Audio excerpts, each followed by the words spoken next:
Hello and welcome to the Taxcast from the Tax Justice Network. I'm Naomi Fowler. Coming up later, protections and incentives for whistleblowers from a lawyer's perspective. Prosecutors will tell you their number one enforcement tool that they use is whistleblowers. All it takes is one well-placed insider to bring the information to the government and show firsthand what was going on. And we need to see more and better whistleblower programs. As we find so often, the United States is a complex mix of the worst and the best. In the case of whistleblowers, does it offer a model for effective systems and solutions? We'll have a very quick roundup of this month's news.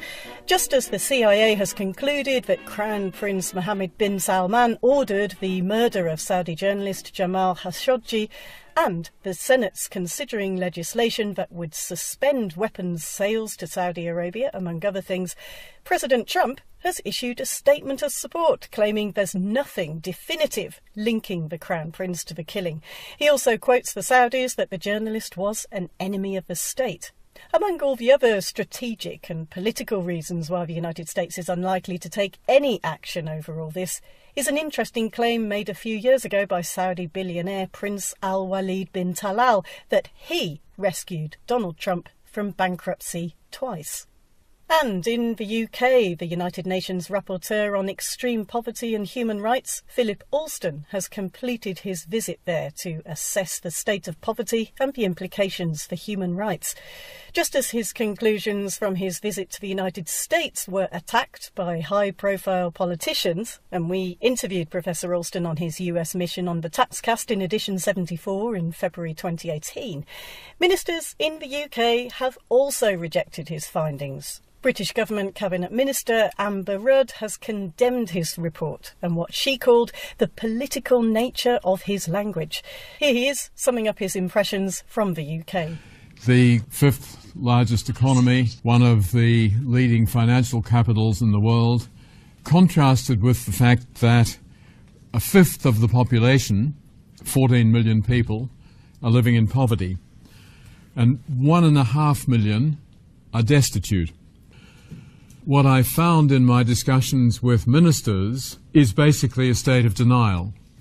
If a new minister was interested, if a new government was interested, the harshness, the worst aspects of a lot of these policies could be changed overnight, and for very little money. That's Philip Alston of the United Nations. Now we're going to talk to John Christensen from the Tax Justice Network for his take on this month. OK, John, last month on the Taxcast we talked about the influence of dark money on elections and on political processes. There's been lots of focus and concern, rightly, over Russian dark money, much less concern and awareness about US dark money. But in the end, what we're seeing is alliances of oligarchs, really, and there's such a convergence of interests between them which transcend all borders and nationality. And there's some really big news in the UK this month, which, as we know, is in absolute turmoil over the negotiations on Brexit and leaving the European Union. There's long been speculation over the origins of what was actually Britain's largest ever single political donation for the Leave.eu campaign, which was made via a person called Aaron Banks. So just one person, apparently, £8.4 million. I suppose that's around $10 million, or probably a bit more than that. The allegation is that it wasn't his money, or not all of it anyway, and that it may have come from foreign sources. Mr. Banks is now the subject of a National Crime Agency investigation. Well, so before we talk about the specifics of this particular story, let's remind listeners about some of the terms which have come into our vocabulary in recent years. Dark money, for example, first used in the United States in 2010 to describe undisclosed money, often routed via non-profit organisations associated with the radical right, and that money is used to influence elections and political processes, typically bypassing usual requirements to disclose the identity of the real donors. Now, what we've been noticing is that a large amount of funding has been going from one country to another, USA to United Kingdom, for example, more often than not, using special purpose vehicles created in secrecy jurisdictions, and this is why it's of interest to Tax Justice Network. And because of this tax haven secrecy, it becomes really hard to trace the origins of the money and check on its legality. Let's remember that most campaign funding laws make it illegal for a political campaign to receive funding from a foreign source or entity. Now, another term that's come into our vocabulary recently is influence industry. This term is applied to a large sector of IT businesses, consultants, political strategists, and established online platforms like Google, Facebook, Twitter. And they acquire personal information from our phones, our laptops, and our tablets, and they provide that data to companies to digitally profile voters and then target them with specific content to push them in one political direction or another for influencing votes. And another couple of terms we've been hearing a lot about are oligarchs and plutocrats. You used the word oligarch yourself.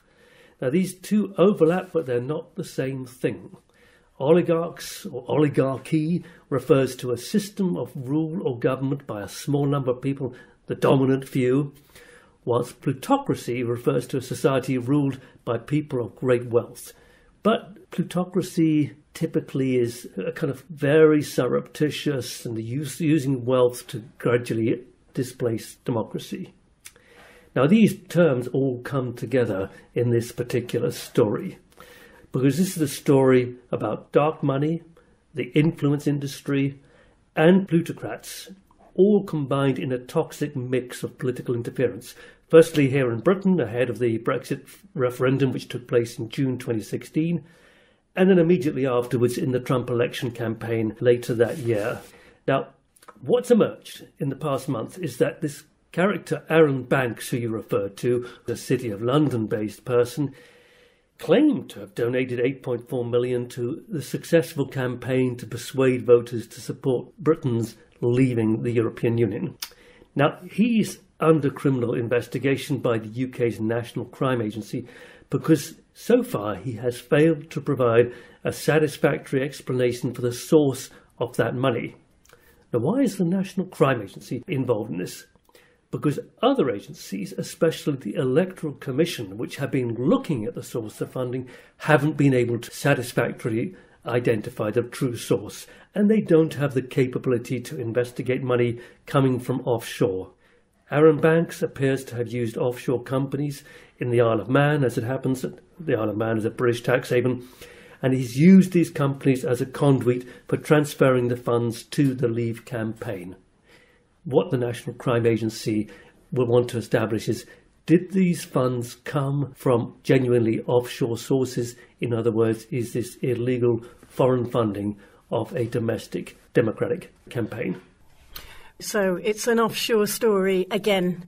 And the other thing that's happened this month is that an expert on disinformation, Dr. Emma Bryant, has discovered emails that show that content between the key Trump aide Steve Bannon of the far right and Aaron Banks and other Leave campaigners were working together through and involving common businesses like the now defunct Cambridge Analytica company, which harvested data on tens of millions of Facebook users and pushed all sorts of black ops political campaigns around the world, which is easier and easier to do with monopolies like Facebook at your fingertips if you've got the money for it. And foreign campaign contributions, as you say, obviously not allowed under British law, not allowed under US law. Dr. Bryant says that these emails that she's uncovered show that, quote, Banks was seeking foreign funding for Brexit from the very beginning, close quote. And that's because in these emails, apparently, Banks asked Cambridge Analytica to come up with a strategy for his Leave.eu campaign to raise funds in the United States months before the Brexit vote. Leave campaign funder Aaron Banks has always denied any claims that he used any Russian money for Brexit. No one's really asked him about US money. The point is that democracies are really just not set up to deal with and manage and protect populations from all these risk factors, are they? Well, in short, the answer is no, they are not. They kind of assume that there will be a degree of transparency. Look, these new revelations from Dr. Emma Bryant, and they're published, by the way, on the Open Democracy blog. In my opinion, they start to draw the various strings together to make some sense of this enormous story. At the heart of the story, as you say, is the company Cambridge Analytica, closely associated with prominent figures from the really radical right. Stephen Bannon is one of them, the former Trump campaign manager. Cambridge Analytica largely belongs to a hedge fund billionaire called Robert Mercer. He's the plutocrat in our story. Now, what Dr. Bryant has revealed through these emails, they date back to 2015, and they're between Stephen Bannon, who, by the way, was acting in his capacity there as vice president of Cambridge Analytica, and the leadership of the UK Leave campaign, Aaron Banks. The purpose of this email correspondence, as you say, was the Leave campaign's attempt to use the Cambridge Analytica's database and expertise in online digital targeting to identify and secure American funding to influence the Brexit vote in the UK. That appears to be the direction of this. If this is the case, then this is a truly toxic story of radical right-wingers in Britain and the United States working together to use possibly illegal foreign funding to influence a democratic process in the UK, with a very distinct possibility that some of or part of this funding was routed via offshore secrecy jurisdictions to disguise its origin.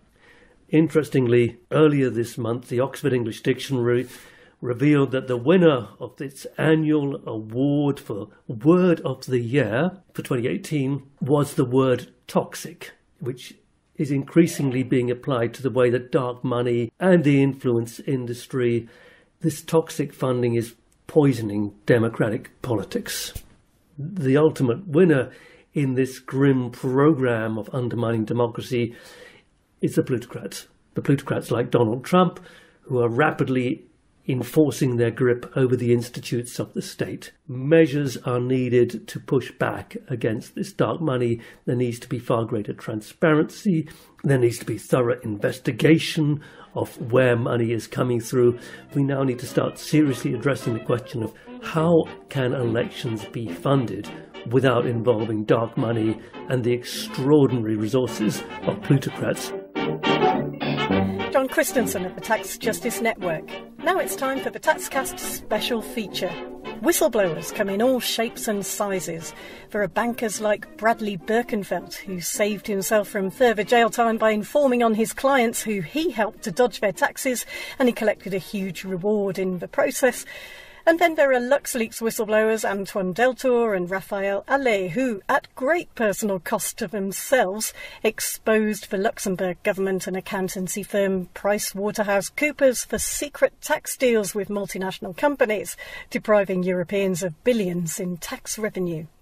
Whatever their motives or their circumstances, we need their information. That's the nature of the system that we've built ourselves. This month, on the Taxcast, we look at whistleblowers, encouraging them, protecting them, and even incentivising them. Il y a 2 ans, presque jour pour jour, à 3 heures du matin, je signais un accord transactionnel avec PricewaterhouseCoopers. 2 years ago, almost to the day, at 3 a.m. in the morning, I signed an agreement with PricewaterhouseCoopers after 9 hours of discussions. The agreement was my guarantee for anonymity and to avoid judicial proceedings in return for my silence. La menace pour m'y contraindre était de 10 millions d'euros et la saisie de ma maison.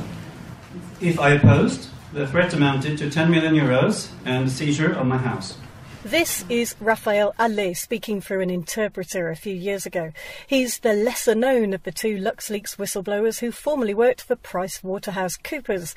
That's because they bullied him into signing a gagging order which he believed wrongly, as it turned out, meant that he couldn't speak out publicly about why he downloaded and passed to a journalist 16 corporate tax returns, which showed exactly how much companies had avoided paying in taxes by transferring their profits through Luxembourg. It was the basis of secret agreements between the Luxembourg tax authorities, multinational companies and PricewaterhouseCoopers. The LuxLeaks whistleblower case led to a public debate and European Union investigations into whether multinational tax deals elsewhere were breaking anti-competition rules. L'optimisation fiscale, c'est légal. On respecte les lois nationales. PwC, audit firms, multinationals, and even some journalists repeat endlessly. Tax optimization is legal.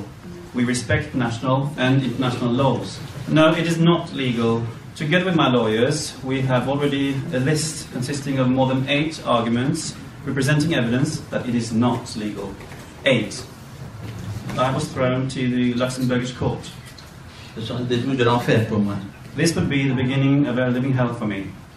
Audition par la juge d'instruction luxembourgeoise. There were hearings with Luxembourg's investigating magistrate, always having in mind this agreement preventing me from speaking.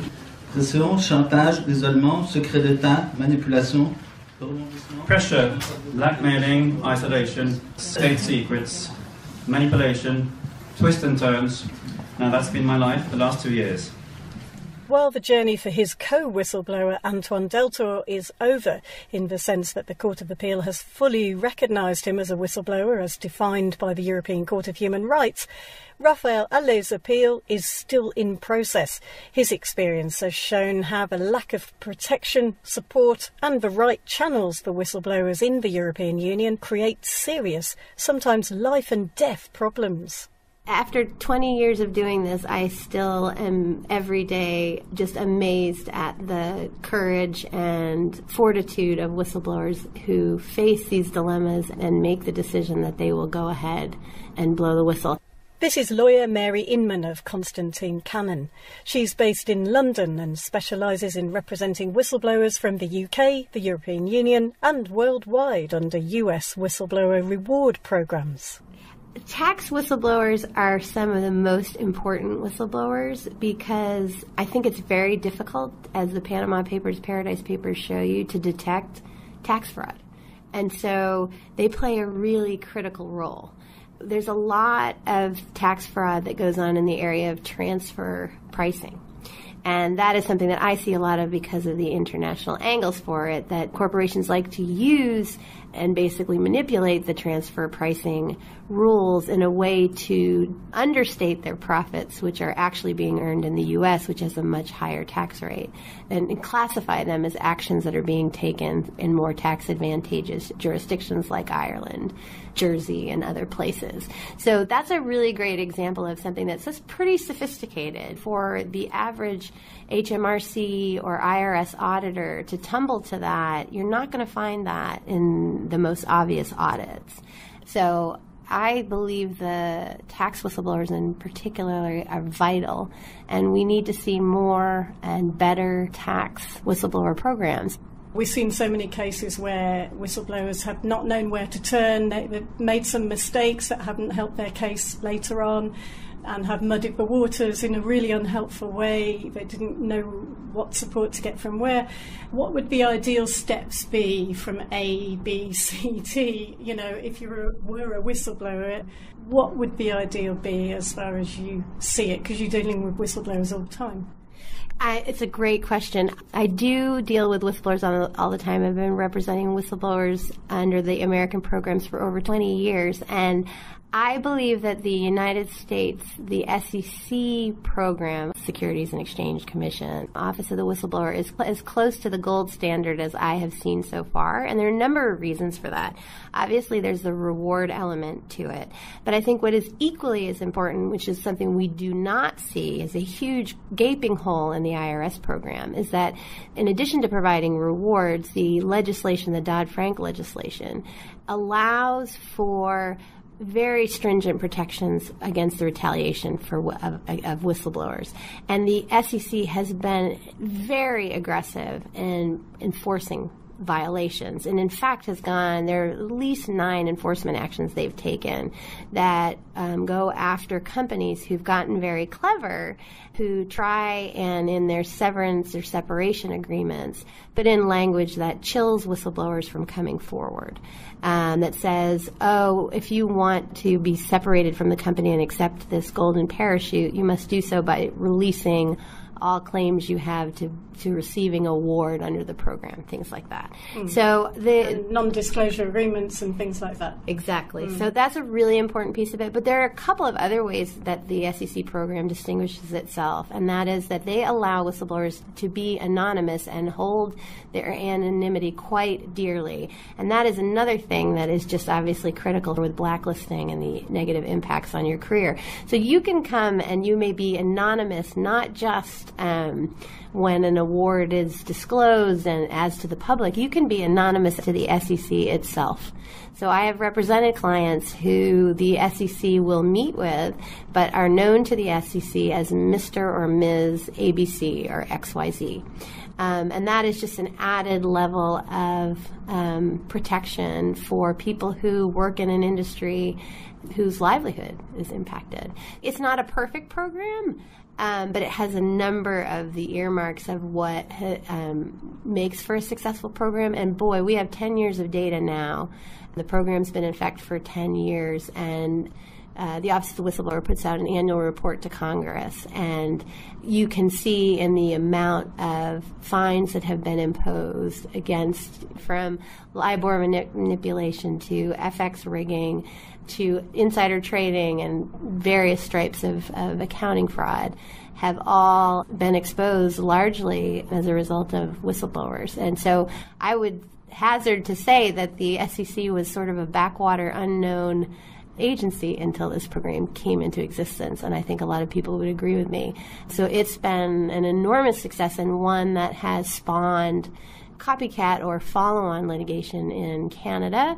It certainly has been considered in 2016 by the Financial Conduct Authority here in London. Australia has been toying with it in recent legislation, so it has become a model. I think there's still, more that can be done, but it has a lot of advantages. And there are some really different approaches between the UK and the United States towards whistleblowers, right? Talk me through that. I would describe broadly the U.S. programs as being both proactive and reactive, whereas the UK whistleblower legislation is just reactive. The UK also has a program, it's just not advertised. HMRC has a program where it is discretionary that they may, in HMRC's discretion, decide to pay informants who bring them helpful information. In fact, there is a tip line, a tax fraud hotline, and there's data from HMRC, they're pretty tight-lipped about it, that does show the amount that they have paid out annually over a number of years. The amounts are very small. So it exists. I would say it is greatly underused, certainly when it's not publicized, and very few except experts like myself in the field know about this. I think it has a long way to go, but it's a start. So in terms of reactive, I mean it's sort of an after-the-fact protection. Both the U.S. and the UK will protect whistleblowers after they've blown the whistle for any adverse employment action, retaliation, failure to promote, firing that happens as a result of them blowing the whistle. So that's really important. Without having retaliation protections, no whistleblower is inclined to come forward. But it shouldn't stop there, because when whistleblowers decide that they want to blow the whistle, there's two things that they think about. They think about, will I have protection? And then they also think about, they want the issue they're bringing forward to be corrected. They want it to be addressed by the enforcement agency that can take action, can prosecute. And that's something that the UK program does not have. So in the United States, the kind of law that I practice is specializing in not whistleblowing as part of employment law, which is more in the reactive category, but whistleblowing as private enforcement, as part of civil enforcement. So the U.S. has statutes, starting with the False Claims Act, and then a lot of folks are more aware of the agency programs. The SEC has a whistleblower program, IRS, the CFTC, Commodity Futures Trading Commission, and now even the Department of Transportation have them. But the idea is that prosecutors in each of those entities, in those agencies, in the Department of Justice, want people to come forward with what is we consider to be inside information. People who work at the corporations that are working either directly on government contracts or are working at banks and institutions that are regulated by the Securities and Exchange Commission, the IRS. So what a whistleblower brings to a prosecutor who is typically public prosecutors, government prosecutors around the world, are underpaid, overworked, and have a myriad stack of cases on their desks, what kind of case are they going to pick when it's time to figure out how to expend their precious resources? It will inevitably be the one where a whistleblower has basically provided them the roadmap to the fraud. Because the alternative is auditing from the outside.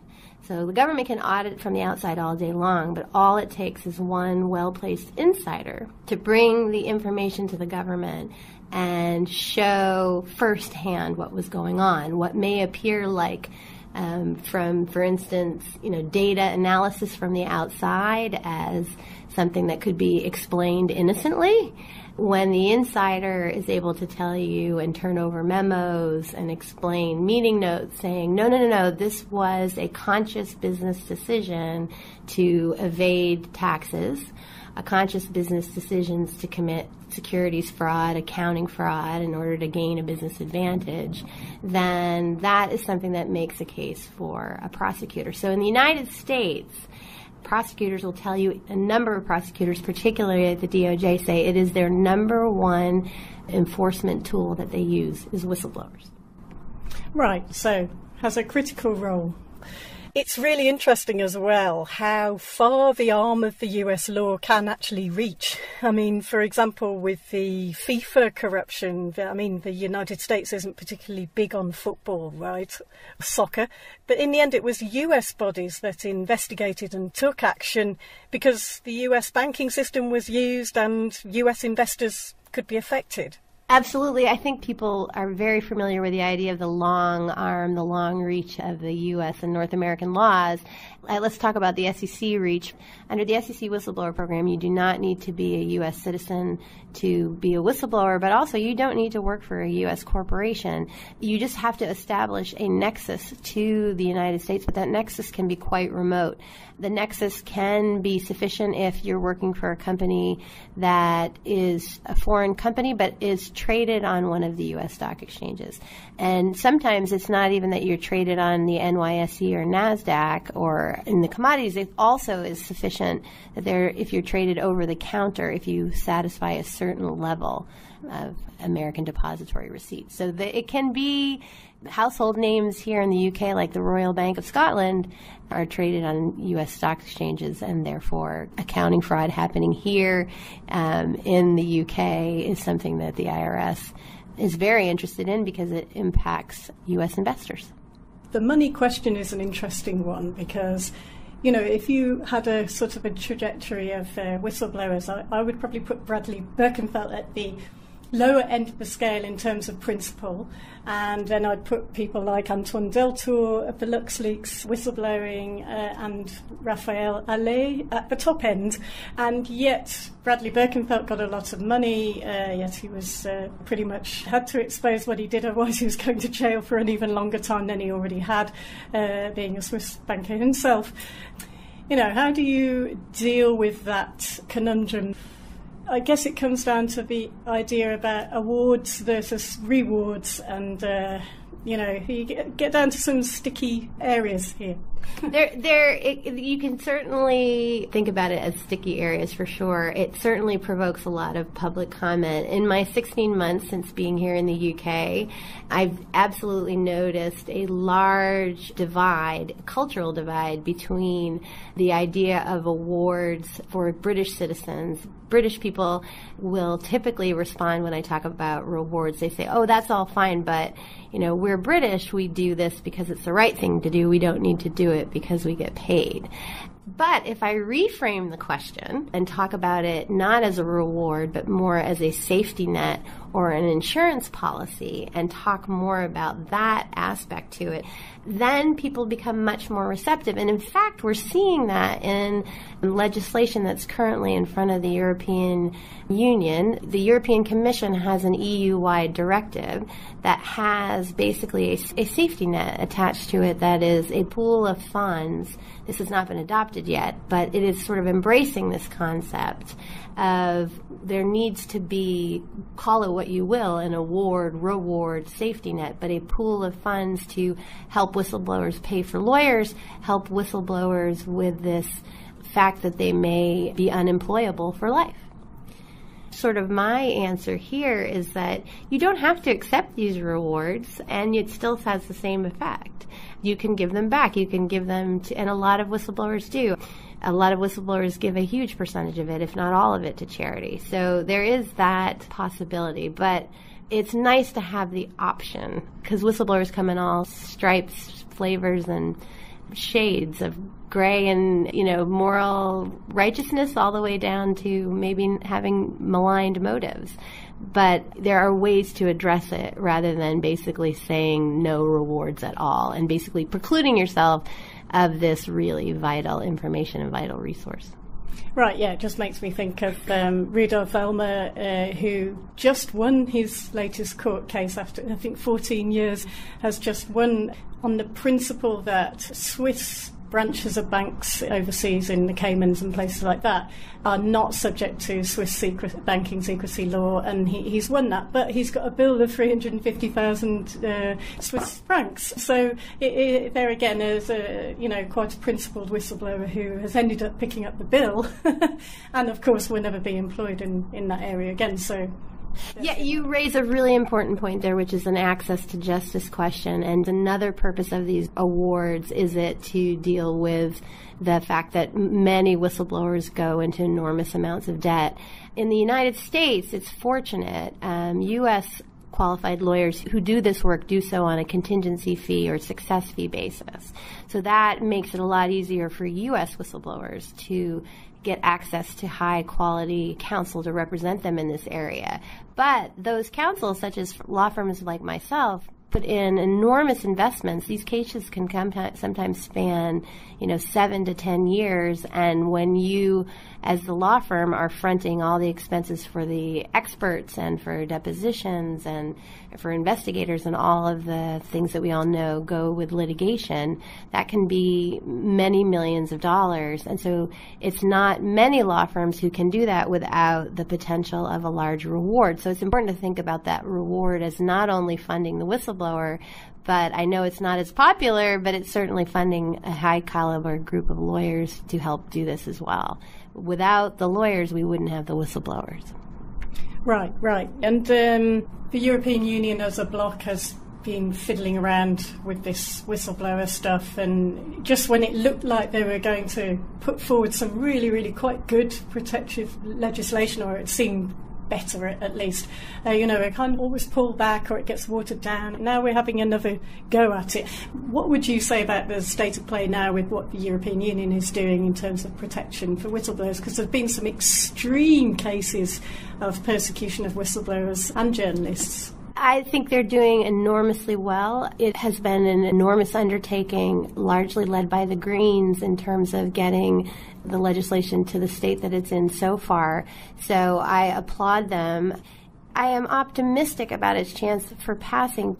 It has a great person in Antoine Deltour as basically being one of the primary motivating factors for the legislation, that whistleblowers face so many obstacles. One obstacle that they have in the EU in particular is that so many people work cross countries. Antoine Deltour was French, working in Luxembourg. In France, where he would have been protected by whistleblower laws, he in Luxembourg is indicted and is looking to be extradited to fill a criminal sentence. So I think that is born of this idea that for whistleblowing to succeed in Europe, it's vital that there be EU-wide protections.